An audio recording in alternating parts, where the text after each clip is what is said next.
Olá, meus amigos, olá, minhas amigas do Legislação Integrada. Aqui quem fala é o professor Bruno Valente. Nossa conversa de hoje é sobre a edição de número 209 do Jurisprudência em Teses do STJ.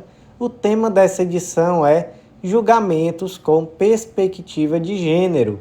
Antes de começar, aquele convite de sempre, não deixa de nos seguir no Spotify, Deezer, Apple Podcasts, Google Podcasts e no YouTube, nem de ativar o sininho para ficar sabendo de todas as notificações. Nos segue também no nosso Instagram, @legislação_integrada, onde todo dia tem novidade. E o mais importante de todos os convites, acesse legislaçãointegrada.com.br, vem conhecer o Clube da Lei, esse clube de membros que te dá acesso a todos os materiais de lei seca e jurisprudência do Legislação Integrada, além de mais de 100 planos de leitura. São planos por carreira e por edital, com tudo o que você precisa para um estudo completo, organizado e atualizado de lei seca e jurisprudência. E olha, acompanhe a gente nas redes sociais, porque muito em breve será lançado o nosso curso de organização de estudos para concursos públicos. Então, nos segue para ser o primeiro a ficar sabendo quando esse curso estiver disponível. Sem mais delongas, vamos para a primeira tese do dia. Tese 1. Para a configuração da violência doméstica e familiar prevista no artigo 5º da Lei Maria da Penha, não se exige a coabitação entre autor e vítima. Esse é o exato teor da súmula 600 do STJ. Vamos lá, caso concreto. Pedro é namorado de Maria e com ela não coabita, São de fato namorados. E após uma briga motivada por ciúme, o Pedro agrediu a namorada, Maria. Por sua vez, a Maria procurou a delegacia da mulher denunciando o fato e requereu medidas protetivas com base na Lei Maria da Penha. Questiona se é possível conceder essa medida protetiva amparada pela Lei Maria da Penha? E a resposta é sim. Por quê, gente? Porque isso está inclusive expresso na lei. Veja só o artigo 5º. Para efeito desta lei, configura violência doméstica e familiar contra a mulher qualquer ação ou omissão baseada no gênero que lhe importe morte, lesão, sofrimento físico, sexual ou psicológico e dano moral ou patrimonial. E aí está lá no inciso 3. Em qualquer relação íntima de afeto na qual o agressor conviva ou tenha convivido com a ofendida, independentemente de coabitação. Então, há uma relação íntima de afeto aqui, independentemente de coabitação, é possível sim aplicar a Lei Maria da Penha. Vamos aprofundar um pouquinho, Esse tema aí até já é bem batido, é simulado. E eu já vou dizer para vocês aqui que o editor do Jurisprudência em Teses, nessa semana, ele estava meio preguiçoso ali. Ele foi pegando as coisas meio batidas, foi copiando umas teses que já vieram em outras edições, mas enfim, vamos em frente que vocês vão perceber isso com o passar do tempo. Mas vamos aqui aprofundar um pouco. Quem é o sujeito ativo do crime previsto na Lei Maria da Penha? Pode ser homem ou mulher, é qualquer pessoa. Então, por exemplo, uma mulher pode requerer uma medida protetiva com base na Lei da Maria da Penha em face de sua irmã, de sua mãe, tranquilamente. E o sujeito passivo? Aí o sujeito passivo necessariamente tem que ser uma mulher.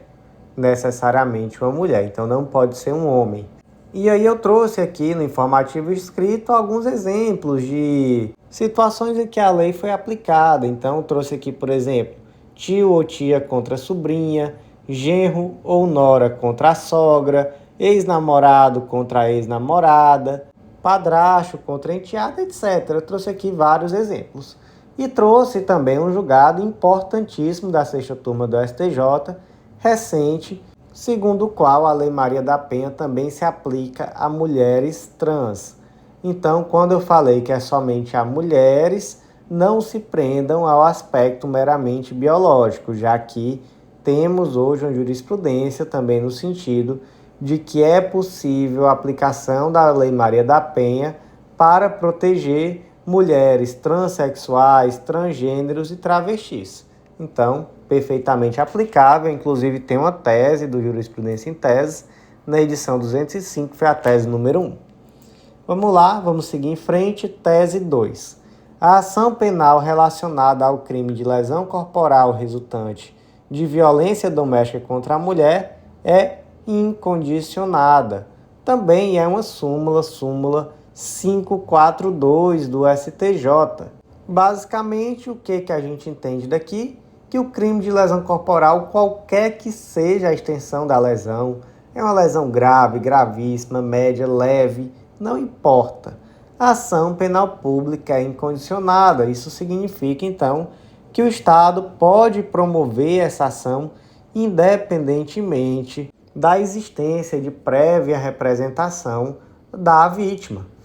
E aí vou trazer aqui para vocês uma especificidade, né? Já que isso também já é algo meio batido, mas uma especificidade aqui da Lei Maria da Penha, que é a retratação nos crimes que são de ação penal pública condicionada à representação. E tem, professor? Tem. Pensa aí, por exemplo, no crime de ameaça. A ameaça, já que lá no artigo 147 está lá no parágrafo único que só se procede mediante representação, é indiferente que seja no âmbito de violência doméstica familiar ou não. É necessária a representação. E aí o artigo 16 da Lei Maria da Penha diz que é possível essa retratação da representação, aqui no caso do crime de ameaça, por exemplo, até o recebimento da denúncia em audiência especialmente designada para tal finalidade. É diferente da regra no Código de Processo Penal, né? No Código de Processo Penal é possível até o oferecimento da denúncia. Já na Lei Maria da Penha, até o recebimento. Só que tem esse detalhe da necessidade de uma audiência específica. Qual é o objetivo dessa audiência? É tutelar ali a mulher de uma forma melhor, no sentido de ter uma segurança à margem que ela não está sendo coagida a se retratar da representação. E aí só mais um ponto, isso inclusive saiu um informativo muito recente, foi o informativo 766, já aqui do ano de 2023, que essa audiência ela não pode ser designada de ofício pelo juiz, ela só ocorre quando existe uma prévia manifestação da vítima no sentido de se retratar. Então ela primeiro se manifesta e diz, olha, eu quero me retratar. E aí o juiz designa a audiência. Ele não pode designar a audiência da cabeça dele como se fosse algo que faz parte do rito processual comum. Não, não é isso, tá? Tese 3. É inaplicável o princípio da insignificância nos crimes ou contravenções penais praticados contra a mulher no âmbito das relações domésticas. Isso aqui é mais uma súmula, gente. Súmula 589 do STJ. Até agora só teve súmula, né? Resumindo. E aqui nós falamos sobre o princípio da insignificância, que é o quê? É um princípio que tem origem jurisprudencial e doutrinária e que é uma causa supralegal, ou seja, ela não tem origem legal, de exclusão da tipicidade material. Por que da tipicidade material? Porque, veja bem, formalmente, aquela ação ela continua se enquadrando no preceito legal. Então, por exemplo, furto, subtrair para si ou para outrem coisa alheia móvel. Se você furta um palito de dente, de fato você subtraiu para si ou para outrem coisa alheia móvel. Então, formalmente falando, você cometeu o crime de furto. Mas materialmente falando, então quando a gente fala aqui em tipicidade material, é necessário a gente perceber que furtar um palito de dente não tem a mínima ofensividade necessária para existir uma atuação do direito penal. Quais são os requisitos para aplicar esse tal desse princípio da insignificância? O ministro Celso de Mello, lá no HC 84.412-0 de São Paulo, trouxe 4 requisitos objetivos cumulativos para a aplicação desse princípio. Sendo muito honesto, para mim, isso aqui é extremamente redundante, isso aqui não quer dizer nada, mas se vier uma questão sobre esse princípio na sua prova, provavelmente para você fechar o espelho, você vai ter que trazer esses 4 requisitos. Então, infelizmente, é necessário memorizar. Quais são?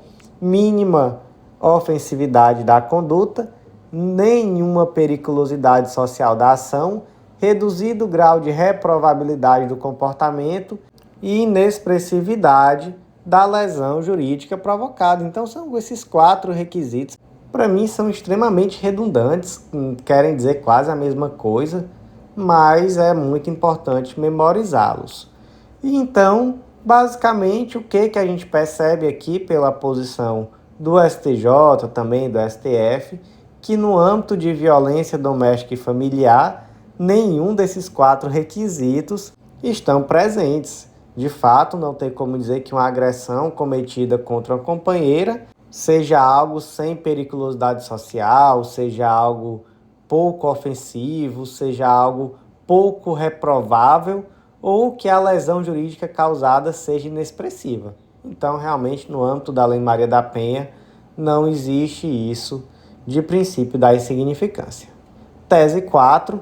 A prática de crime ou contravenção penal contra a mulher com violência ou grave ameaça no ambiente doméstico impossibilita a substituição da pena privativa de liberdade por restritiva de direitos.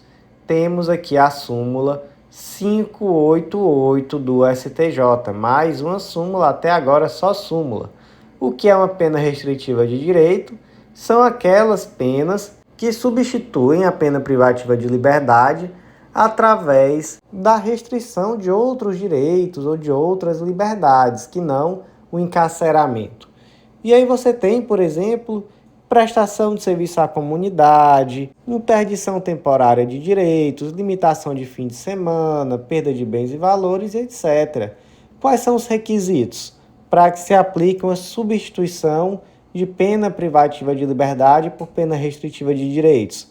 Você tem uma condenação à pena privativa de liberdade não superior a 4 anos, a ausência de reincidência em crime doloso, a comprovação de que o crime não foi cometido com violência ou grave ameaça à pessoa, além disso, condições pessoais do condenado, como ocupação lícita, bons antecedentes e etc., e circunstâncias do fato que indiquem que essa substituição é suficiente à reprovação e à prevenção do crime. Onde é que você vai encontrar isso? Lá no artigo 44, nos incisos 1, 2 e 3, você vai ver os requisitos. E um desses requisitos chama a atenção, que é o crime não pode ter sido cometido com violência ou grave ameaça à pessoa. E é exatamente esse o teor da súmula. Se foi um crime no âmbito da Lei Maria da Penha cometido com violência ou grave ameaça à pessoa, não é possível a substituição dessa pena privativa de liberdade por uma pena restritiva de direitos. E aí, gente, só para complementar, lá no artigo 17 diz que é vedada a aplicação, nos casos de violência doméstica e familiar contra a mulher, de penas de cesta básica ou outras de prestação pecuniária, bem como a substituição de pena que implique o pagamento isolado de multa. Então, aqui, para qualquer crime no âmbito da Lei Maria da Penha, não é possível a substituição pelo quê? Por pena de cesta básica, ou prestação pecuniária, ou isoladamente ao pagamento de multa. Então, até pode, existir aqui, caso não haja violência ou grave ameaça, uma substituição por restritiva de direitos, mas se atente que não vai ser uma prestação meramente pecuniária, ou de cesta básica, ou de pagamento de multa. Tese 5. A suspensão condicional do processo e a transação penal não se aplicam na hipótese de delitos sujeitos ao rito da Lei Maria da Penha.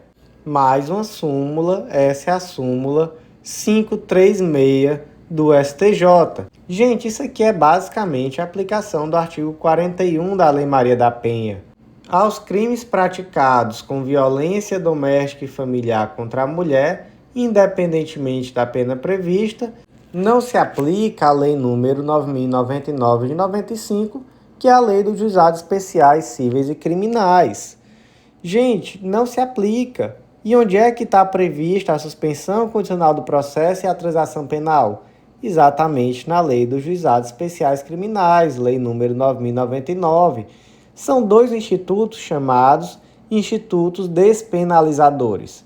O objetivo deles é exatamente desafogar o sistema penal, permitindo que essas situações que são de menor potencial ofensivo tenham resoluções mais céleres, mais eficientes, saindo um pouco daquela lógica punitivista. Isso daqui se aplica no âmbito de violência doméstica e familiar contra a mulher? Não, então, por expressa previsão legal, não se aplica. E eu trouxe aqui uma questão que eu acho muito interessante, foi da FCC no ano de 2020, no concurso para juiz substituto do TJ do Mato Grosso do Sul. O texto era assim: verdadeiro ou falso? No tocante ao crime de lesão corporal praticado no ambiente doméstico, é inaplicável a suspensão condicional do processo, independentemente da condição da vítima, ainda que de natureza leve. E aí, você marcaria o quê? Verdadeiro ou falso? A resposta aqui é falso. Por quê, gente? Essa pegadinha aqui derrubou todo mundo. Porque não é independentemente da condição da vítima, é quando essa violência é praticada no âmbito doméstico ou familiar contra a mulher. Se não for no âmbito doméstico e familiar contra a mulher, não existe aplicação da Lei Maria da Penha, então a súmula 536 do STJ não vai ter aplicação. Tese 6. A vulnerabilidade, hipossuficiência ou fragilidade da mulher tem-se como presumidas nas circunstâncias descritas na Lei Maria da Penha. Vamos para um caso concreto. A Maria, a esposa do João, ela foi até uma delegacia da mulher e informou que estava sendo ameaçada, que inclusive foi agredida pelo companheiro e requereu uma medida protetiva e também o processamento da ação criminal em face do João. O João chegou e disse: olha, nunca existiu relação de submissão ou de subjugação da Maria em relação a mim. Sempre nos tratamos como iguais, nunca existiu, por exemplo, nenhum tipo de violência patrimonial, os dois sempre trabalharam, tiveram seu dinheiro.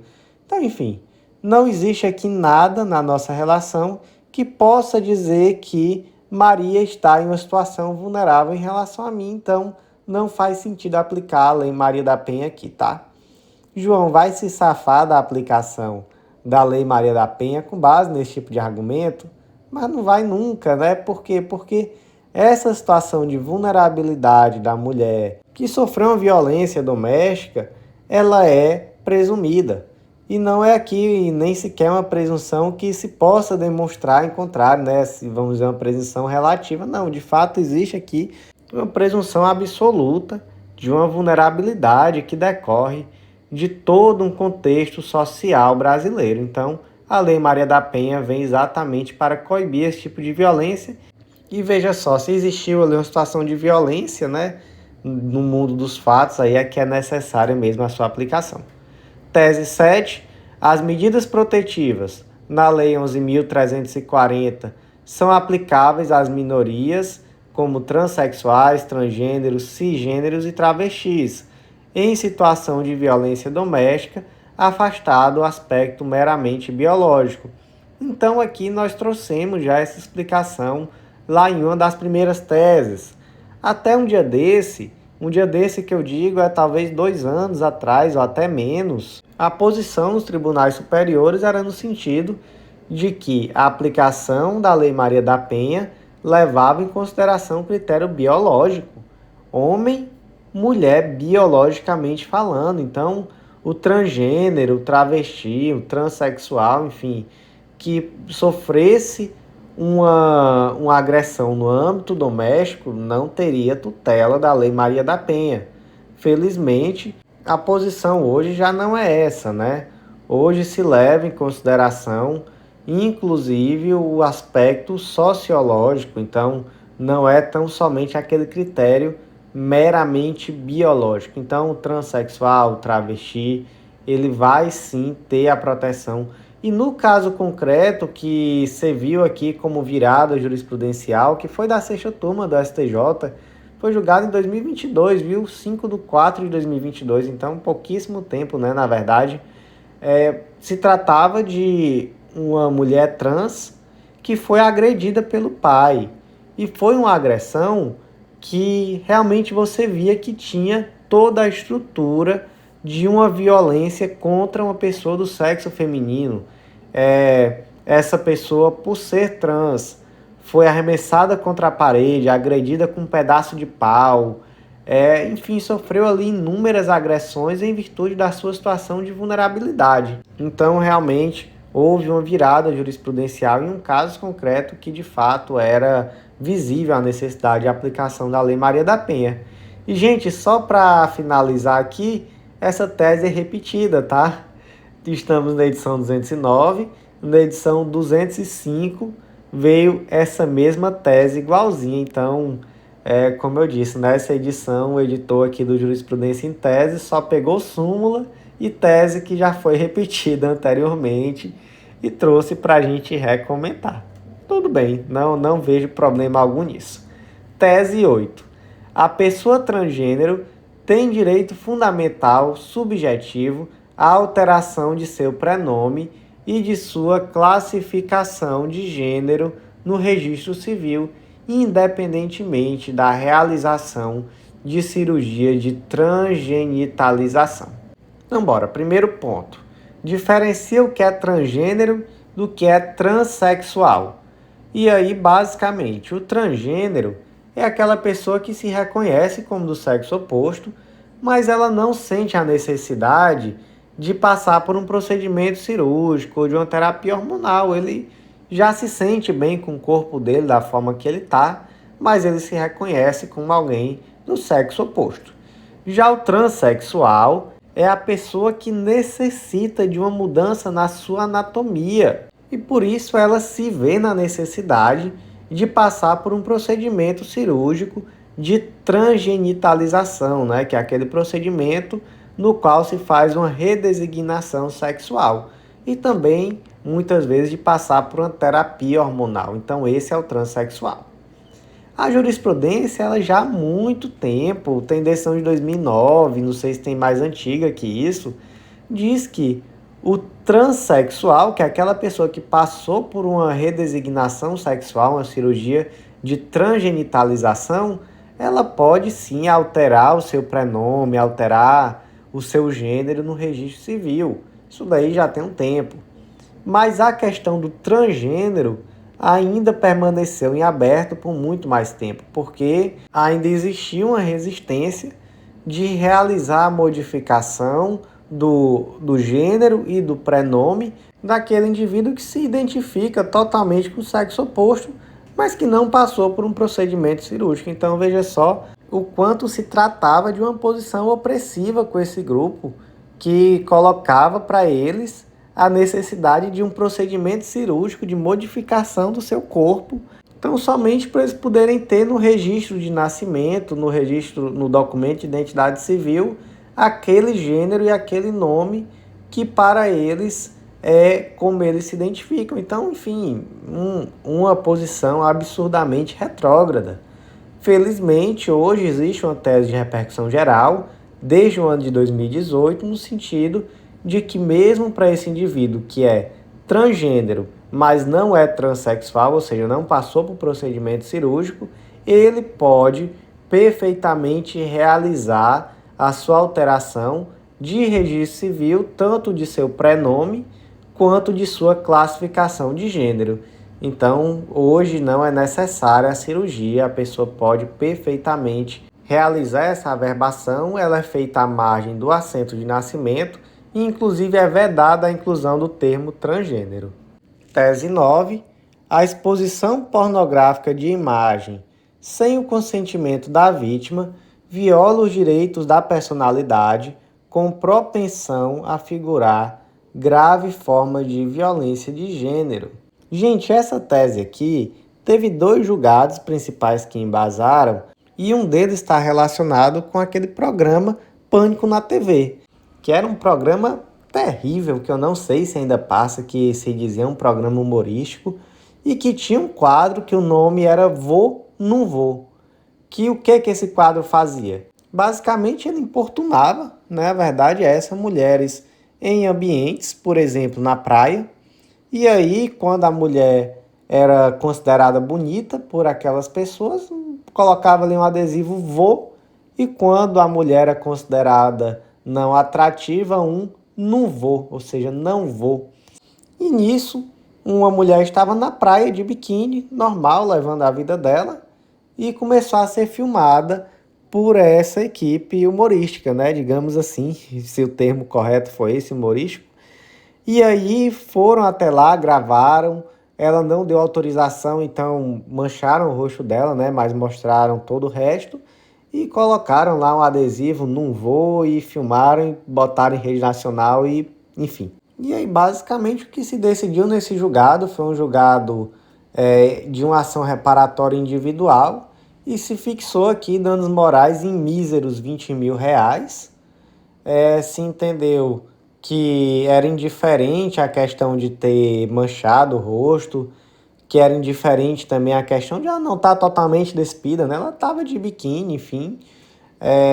Mas enfim, tudo isso era indiferente porque houve ali uma objetificação das mulheres como um todo, em um quadro que de fato reforça estereótipos, reforça uma situação de violência de gênero. Então, de fato, se entendeu que ali cabia um dano moral. E eu não sei se também existiram ações coletivas, né? Se houve algo mais além disso. Mas que pena que foi uma indenização de só R$ 20.000, porque tá muito barato, né? Fazer esse tipo de coisa, tá compensando bastante. É por isso que continuam fazendo, né? A verdade é essa. E por último, tese 10, tipifica-se como conduta escandalosa o comportamento praticado por servidor público que dolosamente produz e armazena, sem consentimento, por meio de câmera escondida, vídeo de alunas, de servidoras e de funcionárias terceirizadas no ambiente de trabalho. Aqui foi uma demissão fundamentada no artigo 132, inciso 5º da Lei nº 8.112 de 90, que diz que a demissão será aplicada nos seguintes casos: incontinência pública e conduta escandalosa na repetição. Inclusive, esse foi um caso que eu comentei aqui muito recentemente, saiu um informativo desse ano de 2023. Foi o informativo 764 do STJ. E basicamente aqui a situação foi muito louca. Eu fui atrás de conseguir o máximo de detalhes desse caso, porque eu achei isso muito louco. Foi um professor universitário que durante anos escondeu uma câmera em um determinado lugar da universidade e através dessa câmera ele captava imagens íntimas das alunas, das servidoras e até de uma funcionária terceirizada, e ele armazenava isso no HD externo. Quando foi um dia, um aluno da universidade descobriu esse conteúdo e se apropriou do HD externo e entregou esse HD externo à reitoria da universidade. E aí, gente, esse julgado está no âmbito do direito administrativo, tá? Esse julgado aqui não entrou em âmbito penal ou nada do tipo. Simplesmente se verificou aqui se existia uma incontinência pública ou uma conduta escandalosa para fins de demissão, né? Como está lá na lei número 8.212, no artigo 132, inciso 5º. E os argumentos da defesa aqui, basicamente, eram de que essa incontinência não foi pública, porque ele não mostrava para ninguém esses vídeos, ele gravava, colocava no HD externo e pronto. E o segundo ponto foi uma suposta ilegalidade na forma com que esse HD externo foi obtido, já que a defesa disse que ele foi, na verdade, furtado por esse aluno.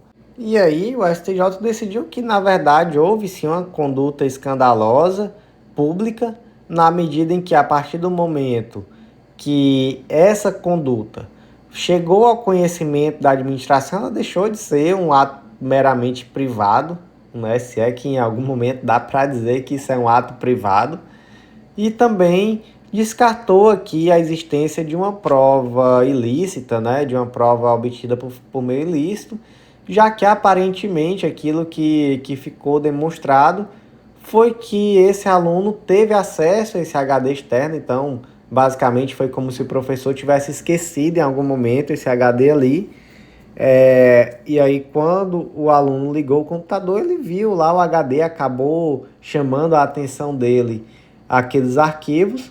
O aluno percebeu aquilo que estava acontecendo e levou o HD e entregou à reitoria.